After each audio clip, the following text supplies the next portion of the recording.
আজিৰ প্ৰথম প্ৰশ্নটো হৈছে মুখ্যমন্ত্ৰী কৰ্মজ্যোতি আঁচনি আৰম্ভ হৈছিল। চাৰিটা অপশ্যন দিয়া আছে। ইয়াৰ শুদ্ধ উত্তৰটো হৈ যাব অপশ্যন নম্বৰ এ 2005-06 বৰ্ষত। মুখ্যমন্ত্ৰী কৰ্মজ্যোতি আঁচনি আৰম্ভ হৈছিল 2005-06 বৰ্ষত। ভেৰি ইম্পৰ্টেণ্ট প্ৰশ্ন হয়। কুৱেশ্যন নম্বৰ 2 অসমত মধ্যাহ্ন ভোজন আঁচনি মিড ডে মিল স্কিম আৰম্ভ হৈছিল। চাৰিটা অপশ্যন দিয়া আছে। আপোনালোকৰ সময় আৰম্ভ হৈছে। ইয়াত বন্ধুসকল শুদ্ধ উত্তৰটো হৈ যাব অপশ্যন নম্বৰ ঘ 2005 চনত। কুৱেশ্যন নম্বৰ 3 অসমত বিকেন্দ্ৰীকৃত পৰিকল্পনা ডিচেন্ট্ৰেলাইজড প্লানিং আৰম্ভ হৈছিল। চাৰিটা অপশ্যন দিয়া আছে। হয় বন্ধুসকল, ইয়াৰ শুদ্ধ উত্তৰটো হৈ যাব অপশ্যন নম্বৰ গ 1986 চনত। অসমত বিকেন্দ্ৰীকৃত পৰিকল্পনা আৰম্ভ হৈছিল 1986 চনত। তলৰ কিমান বছৰ বয়সৰ শিশুৰ শিক্ষাৰ ক্ষেত্ৰত সৰ্বশিক্ষা অভিযানে দায়িত্ব লয়? চাৰিটা অপশ্যন দিয়া আছে। আপোনালোকৰ সময় আৰম্ভ হৈছে।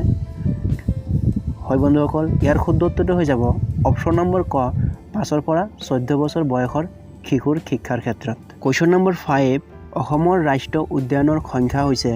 চাৰিটা অপশ্যন দিয়া আছে বন্ধুসকল। হয়, ইয়াৰ শুদ্ধ উত্তৰটো হৈ যাব অপশ্যন নম্বৰ গ 5খন।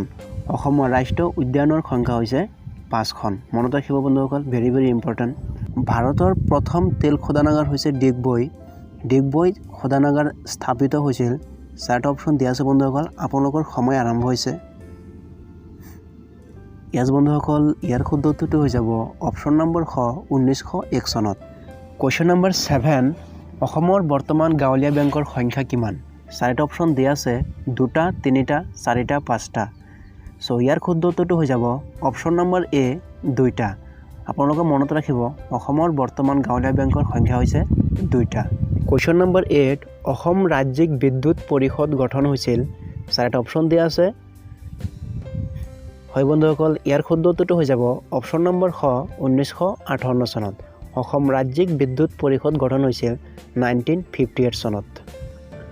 অসমত প্ৰথম পঞ্চবাৰ্ষিক পৰিকল্পনা আৰম্ভ হৈছিল।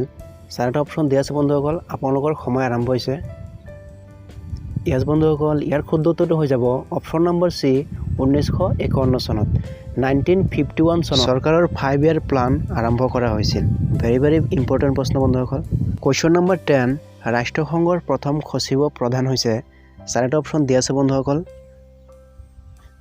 হয়, ইয়াৰ শুদ্ধ উত্তৰটো হৈ যাব অপশ্যন নম্বৰ ঘ ট্ৰাইগেপ লাই।